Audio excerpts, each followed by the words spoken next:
26-এর নির্বাচন তৃণমূলের বিসর্জনের সঙ্গে সঙ্গেই বঙ্গ আমরা জয় করব।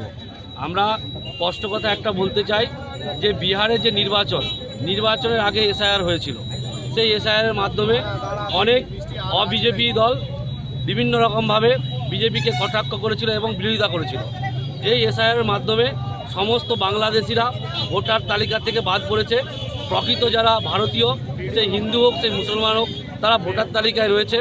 সেই সমস্ত হিন্দু মুসলমান দুহাত ভরে বিহারের বিজেপিকে আশীর্বাদ করেছে, যার জন্য প্রথমবার বিহারের 200-র বেশি সিট নিয়ে আমরা সরকার গড়েছি। সেই জন্য আমরা পশ্চিমবাংলাকে অভয় দিতে চাই যে এখানেও অনেক রোহিঙ্গা মুসলমান রয়েছে যারা বাংলাদেশি, পাকিস্তানি, আফগানিস্তানি, তাদেরও এসআইআরের মাধ্যমে ভোটার তালিকা থেকে নাম বাদ পড়বে। পশ্চিমবাংলায় তৃণমূলের স্ট্যান্ড ভোট রয়েছে 2,75,00,000, তার মধ্যে 1,25,00,000 রোহিঙ্গা মুসলমান বাংলাদেশি যারা ভোটার তালিকা থেকে বাদ পড়বে।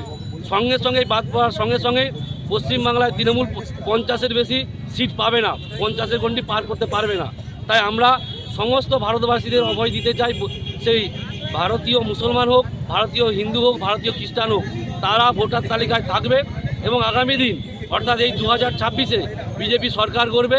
বিজেপির উন্নয়নে, মোদিজির উন্নয়নে পশ্চিমবাংলা আরও এগিয়ে যাবে। মোদিজির যে লক্ষ্য ছিল আগামী দিন সোনার বাংলা গড়ার, পশ্চিমবাংলা সোনার বাংলা করবে। এবং মোদিজি এটাও বলেছে ভারতবর্ষে যতগুলো রাজ্য আছে তার মধ্যে পশ্চিমবাংলা শিল্পায়নে 1 নম্বর হবে, সেই দিকেই আমরা এগাবো। তাই আমরা এই বিজয় মিছিলের মাধ্যমে এলাকার সর্বস্তরের মানুষকে বলতে চাই, বিজেপির প্রতি ভরসা রাখুন, বিশ্বাস রাখুন এবং বিজেপির সঙ্গে যেভাবে ছিলেন সেইভাবেই থাকবেন। আগামী 26-এর নির্বাচনে বিজেপি ক্ষমতায় আসছে, আপনাদের জন্য কাজ করবে, আপনাদের উন্নয়ন করবে। জয়